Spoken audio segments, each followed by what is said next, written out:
'Twas the night before Christmas, and all through the house not a creature was stirring, not even a mouse. The stockings were hung by the chimney with care, in hopes that St. Nicholas soon would be there. The children were nestled all snug in their beds, while visions of sugar plums danced in their heads, and Mamma in her kerchief and I in my cap had just settled our brains for a long winter's nap. When out on the lawn there arose such a clatter, I sprang from the bed to see what was the matter.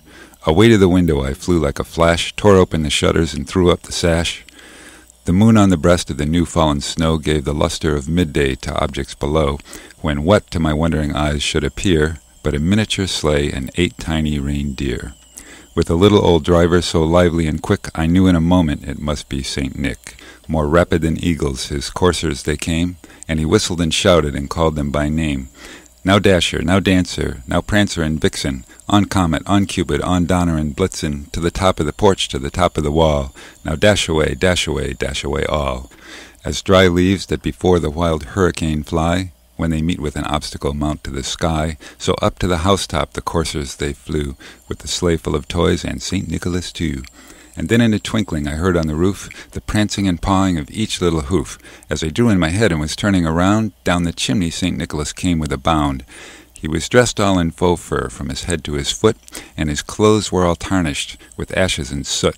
A bundle of toys he had flung on his back, and he looked like a peddler just opening his pack. His eyes, how they twinkled! His dimples, how merry! His cheeks were like roses, his nose like a cherry. His droll little mouth was drawn up like a bow, and the beard of his chin was as white as the snow. The stump of a pipe he held tight in his teeth, and the smoke, it encircled his head like a wreath. He had a broad face and a little round belly that shook when he laughed like a bowl full of jelly.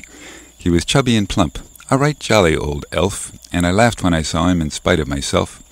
A wink of his eye and a twist of his head soon gave me to know I had nothing to dread. He spoke not a word, but went straight to his work, and filled all the stockings, then turned with a jerk, and laying his finger aside of his nose, and giving a nod, up the chimney he rose. He sprang to his sleigh, to his team gave a whistle, and away they all flew like the down of a thistle. But I heard him exclaim ere he drove out of sight, "Happy Christmas to all, and to all a good night."